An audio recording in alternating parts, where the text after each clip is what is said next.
It's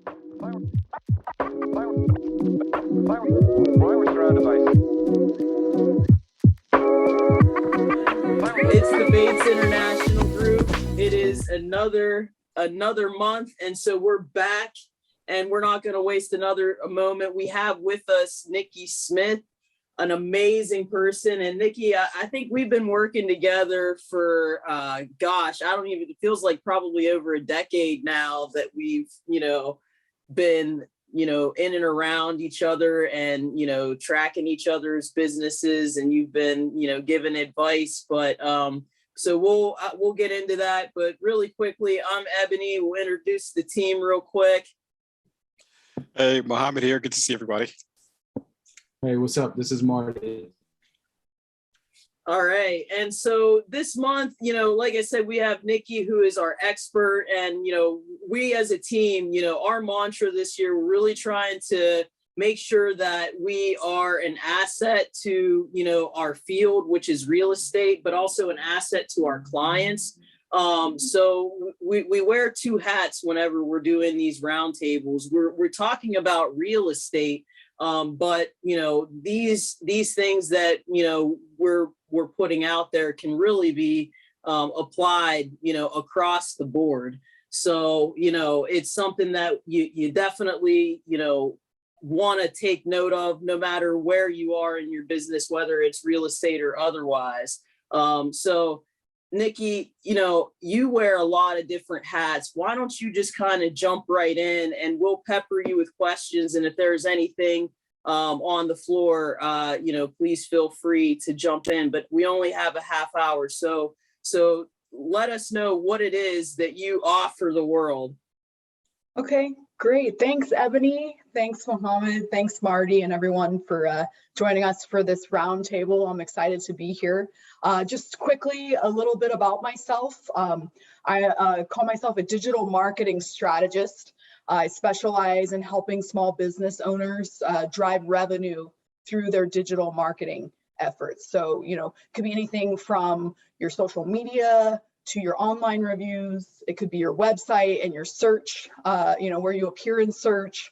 It can also be sending email blasts, doing things basically designed to stay top of mind with your current customers as well as prospective customers. And so, I figured today we could talk, a little bit more about each of these channels, tell you some of the advantages, to leveraging your digital channels. And maybe to start off, just jump in with what I view as one of the biggest benefits, which is all of this amazing data that we collect when we use, these digital marketing tools. So data from whether it's an email platform or your social media pages just helps you to provide or to paint a better picture of, who is your customer, who is your audience, who's already looking at content that you put out there, how are they engaging with your content.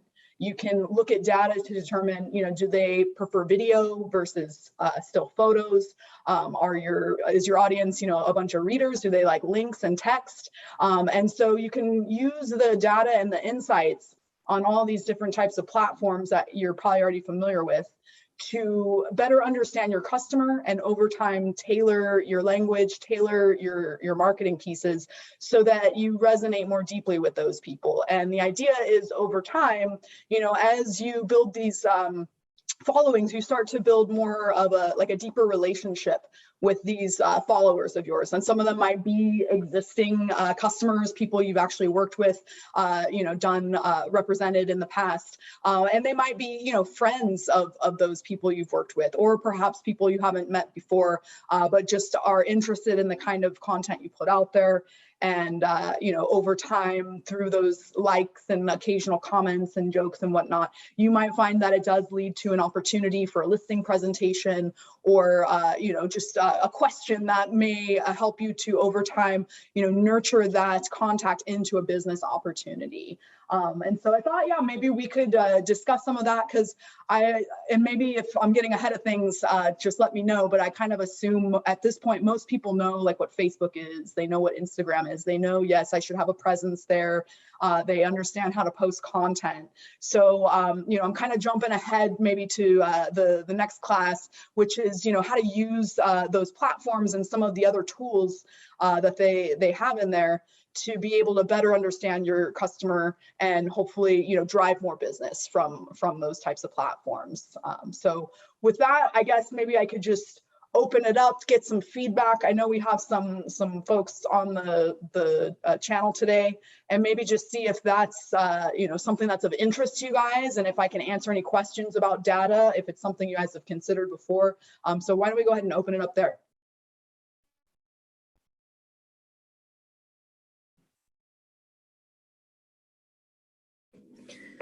Well, I'll start by saying the reason, me, it's not my forte, you know what I mean, as far as social media goes, but I know that we have to do it as realtors. It's one of the many things, one of the many, wheels that we're constantly keeping in motion. And, if that falls off, it's like, where did you go? You know what I mean? I thought something, and so I think, talking about, yes, we need to be consistent, but what is your prescription for folks like us? You're close to the industry. You work with a lot of successful agents.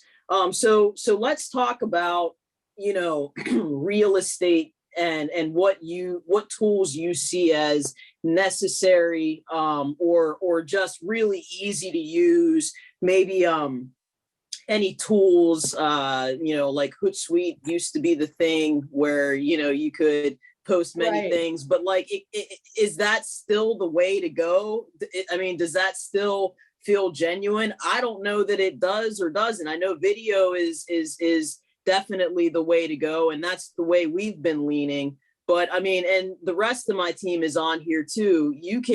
Now is the time to be vulnerable and tell them how it really is. Marty is really our go-to guy, as far as, tech goes, but we could do a lot better, and I want to do better. That's why I have you on here, because, and if anybody wants to see some of the work that Nikki has done, check us out at the Bates International Group. Our website, I think, you did a bang up job, but it doesn't end there. Yeah.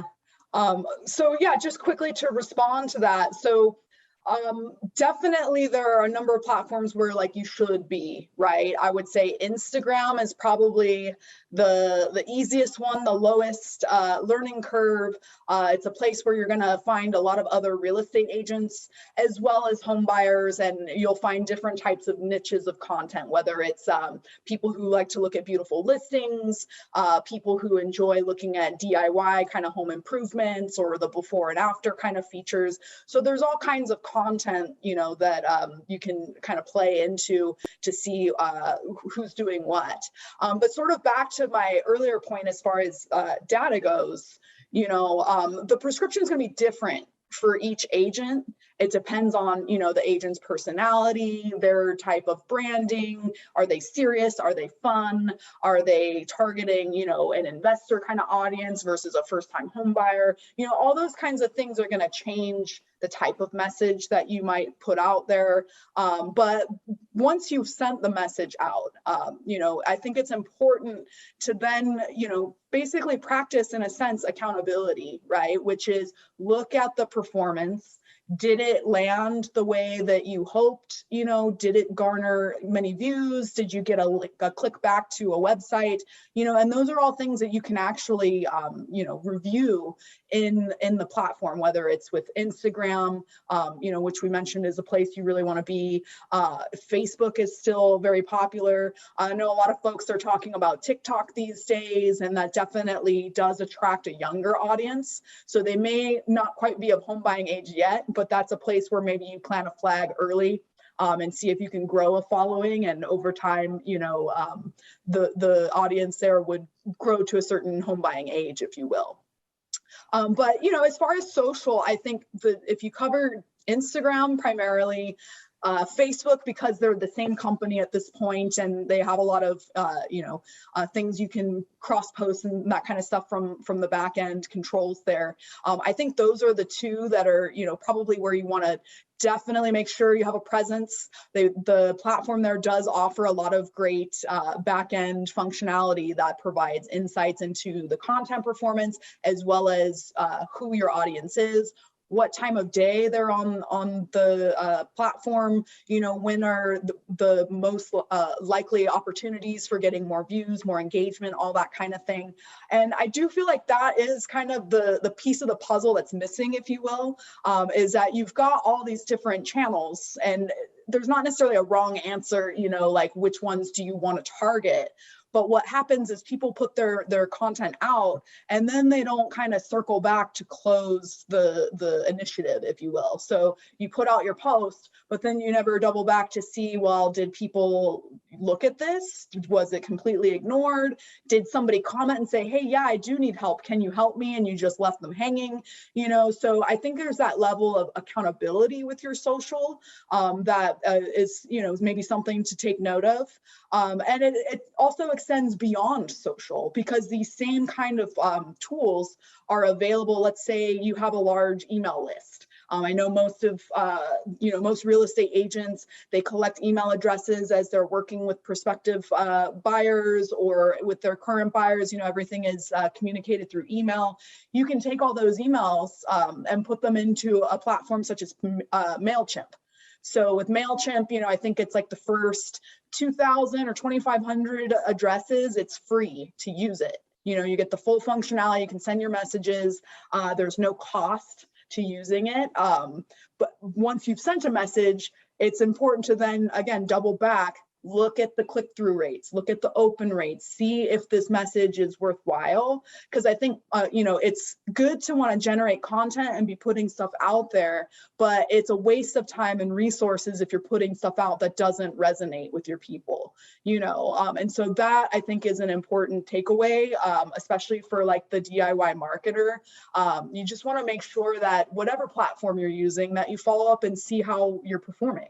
And see what kind of changes you might be able to make, little tweaks here and there, whether it's the time of day or the day of the week, all those kinds of things can have an impact on whether or not a post gets a lot of love, on social, or whether you get a lot of click-throughs in an email. If you're sending something at 6 in the morning or 3 a.m. or something, it might not, get a lot of eyeballs, versus if it's the middle of the week and, people are at their desk looking at email, it might have a better chance of engagement. Yeah, I know I keep going back to data. You also asked about specific tools. For example, Kate Herzik, you're a killer agent, thanks for coming. And it's exciting to see agents who, and I would be interested to know too, from other people who are on here, Marty, Muhammad as well, Kate, are you checking in on your data? How are you doing on using, I guess the ether to leverage your business? And do you feel that you've got any tools that you would be willing to share? First, my son just got home, so if you hear him in the background, I apologize. Well, I want to ask a quick question, and then I'll answer that to the marketing guru. So I have a YouTube channel that I'm desperately behind on, but I put out, so we had like this crazy year last year, right? So I stopped filming, but I had 5 videos that I made. And I got over $3 million worth of $3 million worth of business just off YouTube. Literally phone call. Hey, can you work with me? Like everything Tom Ferry says is true. They want to work with you. But the first video that I did, I don't love.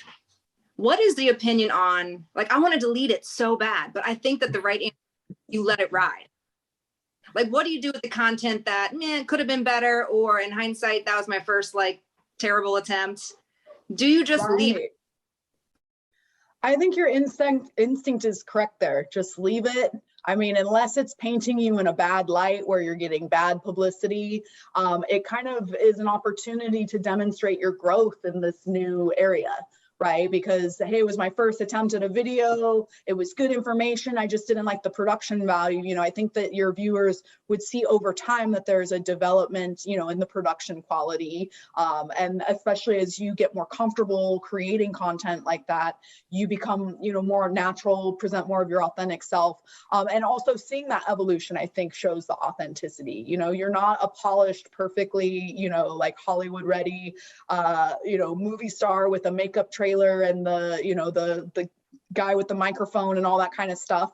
It's like, we're regular people, we're doing business and we're trying to showcase what we're doing. You know, there's gonna be some bumps and, you know, blemishes here and there, but I think that kind of shows, you know, again, the authenticity. So I would say go with your gut, keep the content there. You know, if you can learn from it, if you can see what's performing, what wasn't, use those kind of insights to tailor future posts. So what's working for me is I use my Facebook page just as social proof. Everything I close, I put in a photo album for the year. So if I say I sold 40 houses, you can literally see each house, and it kind of price point and where's you know, I put it like all cards up. This is where I work. But that's all I use Facebook for. I do a couple posts there. Instagram's where I live. God, I love Instagram so much. If someone like messages me, strangers, the weird guy that just thinks you're pretty, I answer them. Right? I try to show a little bit of love back and engage with them. YouTube, surprisingly, people leave comments. Mm-hmm. So as soon as you get like a little notice and then you try to go back and at least give them a heart. But what I don't do is run Facebook ads. So I hired an assistant 2 days ago, and I'm just going to bite the big one and pay the money so I can take time to like just film videos. You brought up such great points. And I want to comment on two of those. So you asked, the question was about older stuff that you're not so jazzed about. We have a lot of that, and thank you for getting our wheels turning. And because Nikki, I would like to hear, you know, about that, what your opinion is, because what we've been thinking about is repurposing those videos and putting a new thumbnail. So the entry or the intro is a lot more polished, but you know, the video is still old. So it has that new feel. So that's something that we've been looking at. Another thing is, and I agree with you, Nikki. I mean, I don't think any content is bad content. Another thing that you had mentioned was being consistent about your listings. And I think that is something that you absolutely need to do. But Nikki, can you talk a little bit about like old content and ways to repurpose that, and then we'll circle back. Well, certainly you can repurpose content. And I guess there's also like a matter of subjectivity, right? Like you are super familiar with your video, you've seen it a dozen times, like you know every nook and cranny. And so it's very easy to be critical of it. But something I would just caution against is, you know, once you've spent the time, the money, energy, you know, resources to bring a project to say 85 or 90%, you know, the cost benefit of getting to that extra 10% to get it 100% where you're satisfied over the moon is a lot more expensive, right? So I guess what I'm suggesting is if you've got content that is producing, you know, engagement, people are responding, it's driving $3 million worth of business. I don't know that it's worth the investment, you know, to tweak something like that. Whereas you could take that time, energy, money, create something new to drive, you know, additional engagement, another $3 million, you know what I mean? So I would caution against getting too hung up on those details. You mentioned the thumbnails, Ebony, which I think that's a great kind of, you know, it's a quick and easy way to maybe refresh content. But if you're talking about, you know, hiring a guy to create your intro for the old videos, that's the second part I wanted to talk about. So yeah, like I hear all that and I understand the appeal. And I suppose if like you were going all in on YouTube and that's going to be like your primary thing and every everything needs to be a certain, look and feel, then perhaps it would make sense. But I would say as a general, rule, it's probably not worth the investment versus if you took that same, You're same blowing my investment to mind. new Guys, are content. you surprised by that? I'm a little surprised, to be quite honest. I'm surprised that you're saying this. I thought that this is something, I mean, I actually been harping on this the last couple of sales meetings that we've had, our team meetings, that we need to get our old content and repurpose it and really get our YouTube subscription hood. What word am I looking for? But we need to get folks, we need to get eyeballs on our YouTube channel because we have the content. We have so much content. Eyeballs, actually, that's what matters, right? Whether your intro is the super ultra sleek one that you created last month, or it's some, curmudgeon-y intro from last year, what matters is the eyeballs. So I would actually recommend, like, if you're going to spend time working on the YouTube channel, right? Like, would you rather spend that time building a new intro for an old video? Or would you spend that time like networking, going to other YouTube pages, raising awareness, driving them back to your channel, using your email list to say, hey, I've got this video, it's really relevant and useful for you, putting it on your other social media pages, this is on Facebook or, Instagram or what have you. Like, there's all these other ways that, like, once you've created a piece of content, that you can drive the traffic. And that's really, where you're getting the return on your investment. Talk to us more about that, because talk to us more about that, because we're almost at the end of our half hour, and this happens all the time, right? When we, but this is why we do it, to get our wheels turning and go away and create, at the drawing board, because we all have our own way of doing this craft. But talk to us a little bit about that, because what we've been talking about in our team meetings is it's not just about getting eyeballs anymore. We're beyond that now, because now we're at the point where we want certain eyeballs. So I get where Kate is coming from, is that if you want certain eyeballs, then maybe you don't, maybe it is how much about the direction is, like, how do you control that? And is there a way to control that? Well, go ahead, Kate. Did you want to chime in? Can I add, while you're answering that question, if it's we focus on organic or we focus on paid, or 50-50 to get the eyeball? Right. So I would say, like, in my situations, I tend to focus on organic. Because my background, before I got into marketing, was print journalism. So I'm a writer, I'm big into SEO and search. I run a title company website, Federal Title. I would say like 60 to 70% of our web traffic comes from Google organic search. You do Federal's website? Yeah. When I Google, remind me what the difference is between standard and enhanced title insurance. Federal is #1 every single time. I just said, doing Federal's SEO, you better find, I said it to Stuart Title. Oh, is that right? How funny. Yeah. So, but that's an example of, a lot of time spent on content like written word versus photos or videos. We've also been doing that for, gosh, at least 10 or 12 years. So we have like time on our side as well. But yeah, that's a good reason why, pushing for organic is, a good bet in my view, is because people Google everything, right? And a lot of times, our strategy is, before they even know they need a title policy or, closing costs or whatever, like, they're doing their research on how to buy a home or what is all this, these kind of the in the weeds details. And we just keep showing up, right? And if the realtor has a question, well, we just keep showing up, to where eventually, like, we planted a seed and built that trust with the knowledge that we display. And then we get the phone call, and it's like, that's the opportunity. Just like with you, talking about your YouTube, or with an Instagram, somebody leaves a comment, you engage and you turn that into business. So, I still do a lot more with Google and organic search and SEO, because that's still, from what I've seen, like the biggest net you can cast, and the highest likelihood of getting a lot of, volume or, traffic to a site. The other thing too is, with your social media profiles, even though, you have your networks and people can see it within the network, within Facebook, you can't see somebody's Facebook page, from Google. You have to sign in, if somebody doesn't have an account, then they may not see, especially like say a LinkedIn post, or, some people have their Instagram set to private. So with Google, it's a much more public, forum.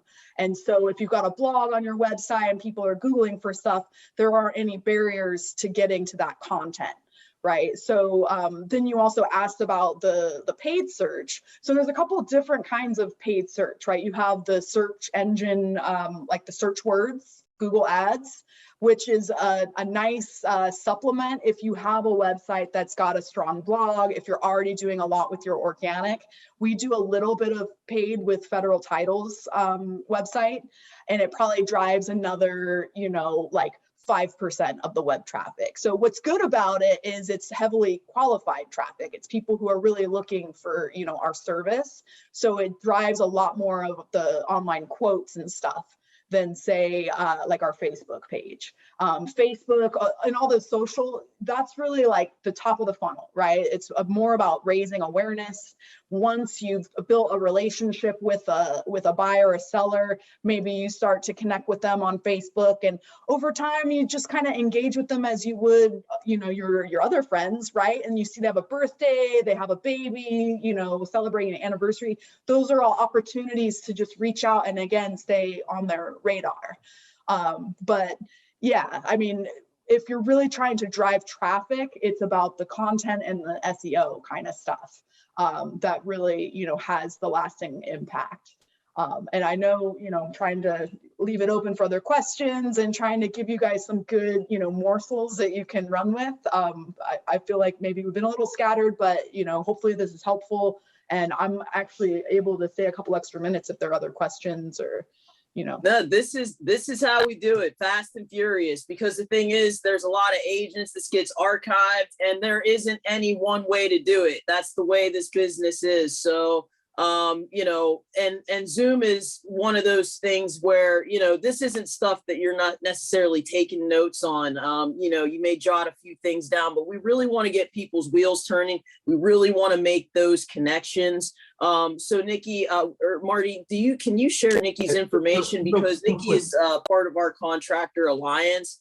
And what we're trying to do this year, we want to put it out there, and in the spirit of marketing and, driving towards what it is that you want to see in your business. We want to see more folks who want to get out there and align their businesses and services, who care about their clients, who want to see other folks be successful. So those are the things that we're looking to do. We're looking to do more international business and more development. So if you have a great contractor, if you've got folks who do great services in bricklaying and landscaping, any of the things that deal with real estate, get in contact with us. I was even talking with a friend about the natural relationship between artists and realtors that often isn't really realized or cultivated, but it's something that we really need to do. So Nikki, your work for our team has been just phenomenal over the years. We appreciate the work you've done with our website. We appreciate all that you do out there. Kate, it's funny, you're familiar with Federal Title. I think, if you're in the industry, you're familiar with Federal Title, and they are who they are partly because of the work that you do, Nikki. So, I wasn't kidding when I said you wear a lot of hats today. You're here talking about marketing, but you do do a lot of other things. So we appreciate it. Are there any other questions that are out there on the floor for Nikki before we end today? Because we are at 6:30, believe it or not.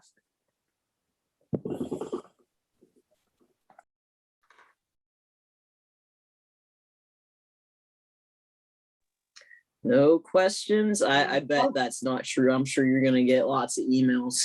I'll just make the offer. So yeah, you can go to this website. This is just my, freelance independent consultant website. I've got a web form on there if you just want to shoot a quick note. I'd be happy to follow up. We could do a quick consultation if you want to pick my brain a bit more.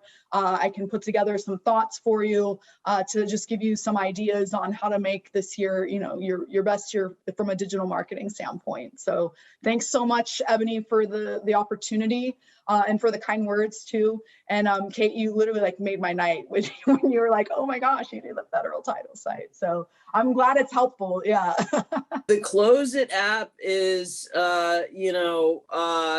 it's that was all you, right? Well, not all me, right? Okay, but yeah, absolutely. Right. Yeah, we had I love it. Who actually did all the heavy lifting with the code. And then Todd, who's the owner at Federal Title, he did most of the calculations and stuff. But check it out. We'll have you. We'll have you back to talk title stuff. But yeah, I mean, just another tool for our clients. I mean, even though we're not talking about title stuff, the Close It app, if you're looking for a home or trying to calculate what your payments are going to be or what your closing costs are going to be, check it out. It's a really cool app that I share with my clients all the time. And Nikki was part and parcel of making that happen. I made it look pretty, at least. Yeah. Yeah, and check out our website too, and check us out on Facebook, all the socials. We'll be back here next month, same link, same time. Thank you, everybody, for your contributions. So good to Thank you. Yes, thank you very much. Right, take care. Bye, everyone. Why are we surrounded by